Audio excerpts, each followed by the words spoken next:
Hey, what's up? GW coming to you live. Yeah, I know it's been a while, but life is crazy. Life really is, especially now. Kids are going back to school. Work has been crazy. I've been doing nothing but filling in, and helping out. On the plus side, I did watch a couple good movies. A lot of them I know you guys haven't heard of, unless you're in the deep, deep web of the horror circuit. Um, let's see. What I've seen a few of them. I'm trying to figure out what I want to talk about. All right. Well, we'll start with the one I just watched now first. How about that? Sound good? Good. Okay. Being a big avid horror junkie, you tend to dig deeper into the well and see if there's anything more extreme after you've seen all the Freddys, the Jasons, the Leprechauns, the Michael Myers, Pinheads, and everything else. And then you end up at Unearthed Films. You end up watching those because they're more gritty, more intense. You end up watching very extreme horror like August Underground. And then all of a sudden you gravitate to really gory stuff. Movies that most mainstream people haven't heard of. One such movie that I just got done watching that actually I really liked, but critics didn't like it, was called Charlotte's Net. And you guys probably have never heard of this film. I have never heard of this film until I started watching. There's a channel on YouTube called Cinema Underbelly, and it digs deep into all these notorious, nasty, gory, offensive movies. And so I'm at work, right? I'm fixing vacuum cleaners and I have it on in the background and I'm listening. Sounds like a pretty cool cautionary tale. Gotta drink the kombucha, you know what I'm saying? So I ended up searching this movie out. This movie is very hard to find. You will not find it on Amazon. You will not find it on, most sites. You have to go to a site called www.undergroundsubroxa.com. Pick it up. Because it contains real gore footage of cartel executions and just, suicides and all that. So it's real stuff. But it is a cautionary tale. It's about two kids that keep messing around with the web and they're looking this crap up for entertainment. They think it's all fun and games. And it's very graphic. It's a very graphic film. At the end of the movie, both of them end up getting killed very, very horribly. And I'm not even going to go into this because if I start telling you what's in this movie, most of y'all either are going to throw up or want to borrow a copy. So I'm not going to tell you what happens in this movie.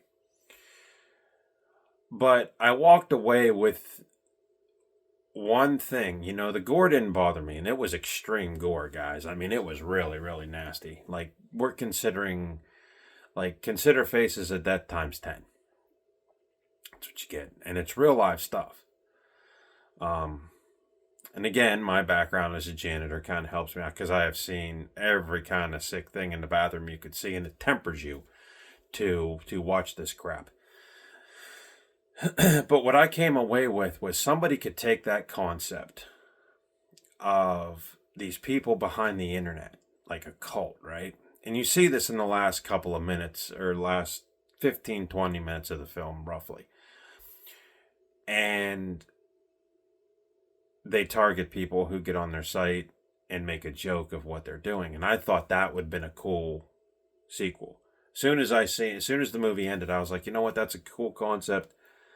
Let's take an internet cult, on the dark web, and let's have them target people. Now, I don't know if that concept has been done, but it would make for a good horror thriller. Now, granted, I'm going to tell you right now, this film is not for everybody. My wife wouldn't sit through it. It tries to amp up the gore every chance it gets. But it is a cautionary tale. And I've known people that have dicked around on the black or the dark web I've never done it. I've never done it. My best friend who passed away a couple of years ago, his name was Josh Guerrero. He was on the dark web, and he would call me up, and he'd be like, "Dude, you want a Nazi flag? Dude, you want an AK-47? I'll get it for you $15." So where are you getting all this, Josh? He says, "Dark web." No. Dude, you want like an unedited version of like people getting killed and stuff? No, Josh, I'm cool. But my point was, Josh would get on there and he could get you anything. He would mess around with that dark web and it killed him. Not in the way that the characters die in this movie, and it's been a couple years, so I can actually talk about this. So, every time I hear the dark web, I get a chill because Josh, you have to understand, he was doing nothing but working. He had a wife, Kathy. We met, we hung out. They came over to my parents' house lots of times. We would go bowling, we would do anything. In fact, movies like the one I just watched, we would talk about them all day. I mean, we loved the same stuff, right? And so Josh was working at a cheese factory, and I was working there about a month before I got fired. That's how I met him. Hooked me up with a bunch of porno movies. Because, he's like, "Dude, I'll get you anything you want." Well, okay, yeah, get me all Jenna Jameson stuff. Within 2 days, the kid had 25 movies for me, okay? So, we became friends very quickly. He didn't have to do it. I always told him he didn't have to do it, but he did it for everybody. So, anyways, hung out about a couple years, and we would hang out. Periodically they'd come over, I'd come over. A lot of Josh stories there. And one night Josh was dicking around on the dark web and ordered fentanyl. Yeah, toothache. Dawn and I were going to pay for his doctor visit and a dentist visit, get him checked out. Because the kid really was pressed for money. He was paying child support. He was working 2 jobs. He was paying rent, paying for food. I mean, the kid was strapped. You know what I'm saying? We tried to help him out. He didn't want to take the help because he thought he was weak. And I told him, I said, "Josh, you ain't weak." I said, "If anything, man, you're strong for asking for help, right?" Because a lot of people don't do that. And then they end up worse than what they are. Guy came to my wedding. He was my best man. Well, he was in the wedding party. He was my best man. Mike was my best man, my brother-in-law. But anyway, so Josh was on the dark web. And he ordered fentanyl. And he got it. And the night that he got it, he died. He had a overdose. And his wife, Kathy, called me at 3 a.m, crying her eyes out. Said, "Josh is gone." I said, "What y'all do? Did y'all have a fight or something?" And I heard, on the other end of the phone, I heard the EMTs come in, police come in, and they pronounced him dead.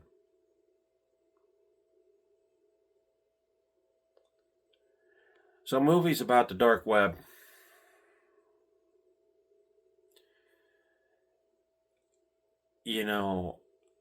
I always use them as caution. I have never been on there. I don't want to be on there. I don't want to be involved in anything there. And it just hits close to home. So my point is that, movies like that, or another movie from Unearthed Films called Deep Web, they show you the real dark, seedy, gory, grisly side of life if you start poking around, and a lot of times that'll come back to bite you. Now, I didn't mean to go off on a rant about Josh, but it just made me think of it. So there's that. Before I do continue, I'd like to give a couple of shout outs to a few people. I would like to most notably give a shout out to the following people. Number 1, Sam Lurch. Sam Lurch he works where I work, guys. He works in a government facility, and him and I have been friends since the day I started, and he's a very high-ranking official, government employee, and he forgot that I even had a YouTube channel, so I had to hook him up.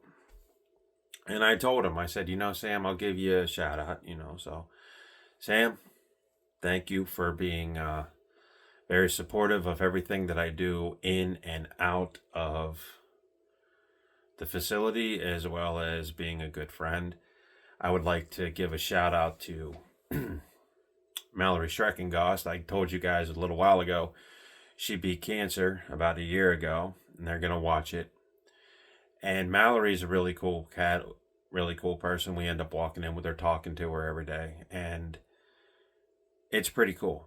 It's very cool. I'd like to give a shout out to Becca Lowe's. Becca Lowe's was the girl, guys, that pushed me in a direction to do YouTube videos way when I did my first one.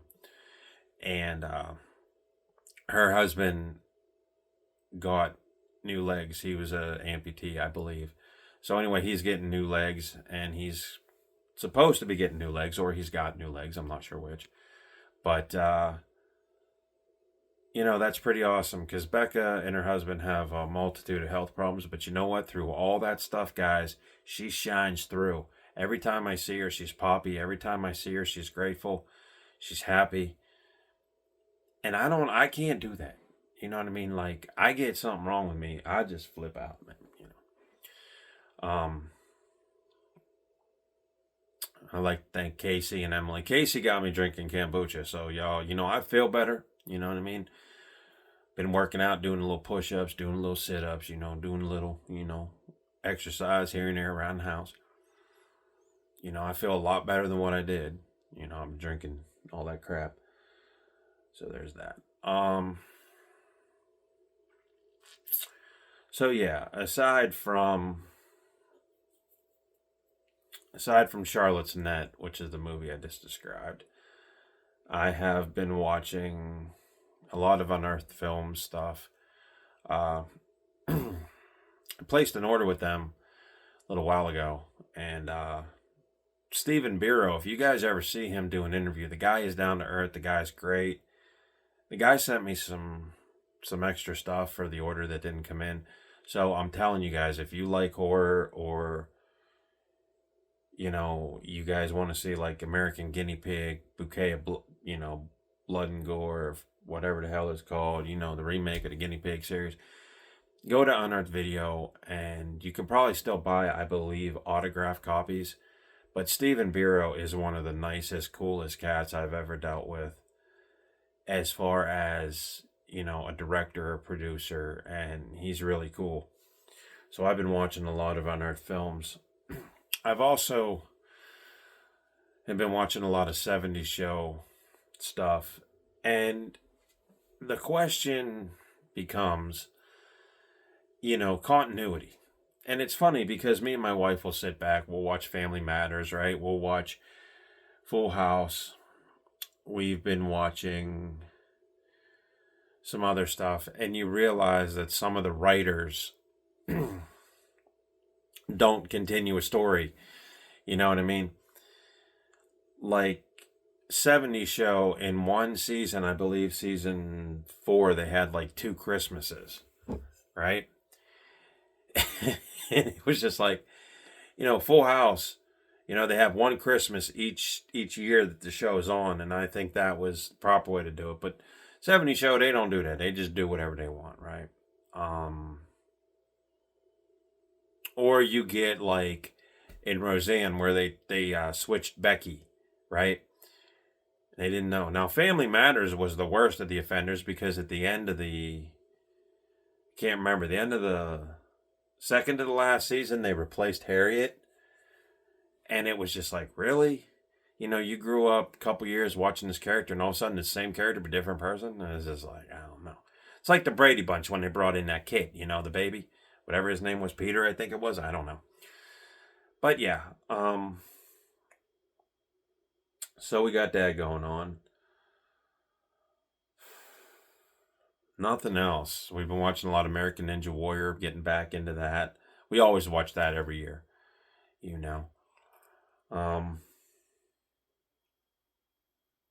Trying to think what else has been going on. Shudder has not announced the last drive-in for this year. I bet you that'll come up. One Chicago's are starting again. My wife's all happy about that in September. She can't wait. Trust me, guys, we're glued to the TV when Chicago Fire comes on. So it'll be interesting to see.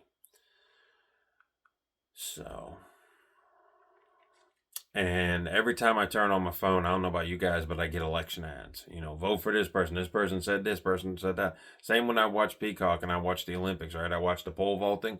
I would have 15, 16, 17, advertisements for vote for Kamala, vote for Trump, vote for Kamala.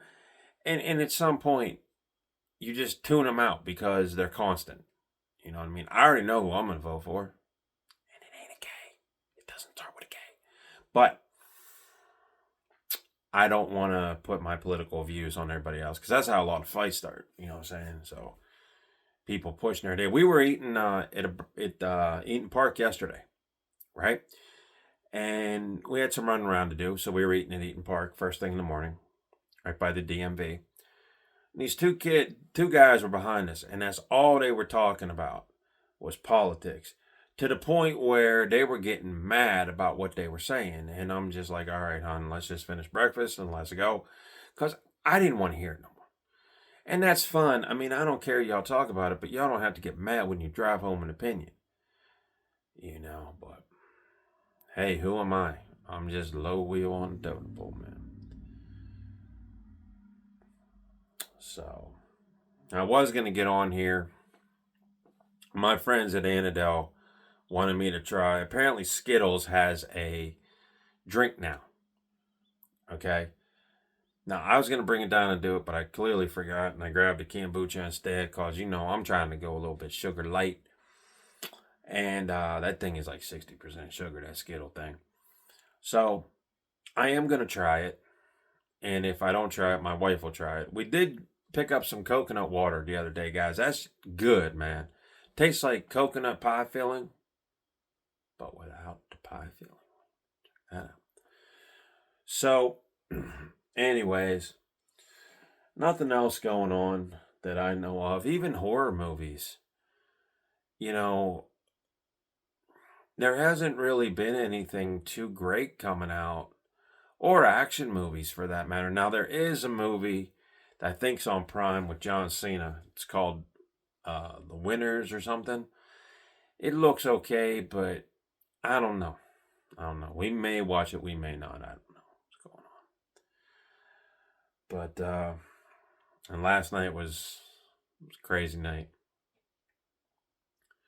Grandma's 99, she's in the hospital. She got UTI. Apparently UTIs come and go all the time when you're 99,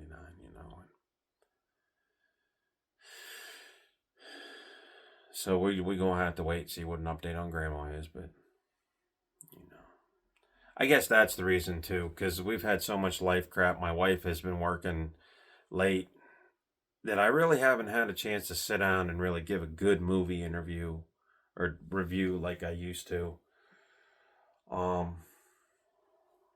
And like I said, there hasn't really been anything noteworthy that I want to watch. And you guys got to understand, I mean, I have every intention to review like Oppenheimer or Dr. Giggles or something. And sometimes I either wake up late, because you guys got to understand, I come down at 3 in the morning, watch a movie, 5 o'clock, put this on, and and sometimes life gets in the way, and I have good intentions, but I just can't follow through. You know what I'm saying? So, I don't know. But basically, I just want to take this time to tell you about that cautionary tale. And it's, if you've seen Faces of Death and you've seen, like, really gory horror movies, you could probably stomach this. There is one scene in this movie, though. It lasts for about a minute, maybe 2 minutes, 3 minutes and a half. And it almost made me disgusted. And I'm not even going to go into it. Because let's just say it this way. I'm an animal lover, right? I would never hurt no animal unless they attack me, right? But seeing animals get messed up just because you're in Asia or you're in Europe or whatever, you want to make a shocking statement. That's not for me. I'm sorry. I can handle, human mutilation. I can handle, cartel assassination, executions. But what I can't handle, all right, is animal abuse. All right. And that's one thing that the movie could have done without, right? But I understand why they put that scene in there, because even the most jaded gorehound's offended by something. And that's what they put the thing in there for. So I'm not telling anybody to watch it. I'm just telling you, hey, check it out, because it definitely is a cautionary tale. And it's structured in such a way where, yes, you get the main story. It is a little creepy, but you also have what I think is really cool. You have like when the internet first come out, you got this family that's, talking about the internet, and they look like a well down home family. And then they get into this all dark stuff. So it has a contrast there. And I think that's what this movie's trying to show you, is that basically that when the internet came out, yeah, these things were taboo. You look up, cartel, execution, and you could see that, you turn the lights off, lock the door. But nowadays it's commonplace. Now we went from gore to pornography. Think about it. Most kids would gravitate to porn before they gravitate to a gory scene on YouTube. And I think that's what the filmmaker was saying, is this kind of thing now is commonplace, which it is. I mean, you could type in anything and end up at any gore site. Or you could type in, brother and sister porn, you could end up right there. You know what I mean? So that movie, I think, is just telling us and showing us that, this is the commonplace. This is the world we live in. Crazy. Crazy. But I am looking forward to Maxine coming on Blu-ray. Unearthed is also releasing a movie that I am very excited about called The Profane Exhibit. I think there's 20 tour directors in this thing, and they all made some short stories. So I cannot wait to see this. Anyway, hope you have a good weekend. Stay off the dark web, y'all. GW, signing off. Catch you guys later.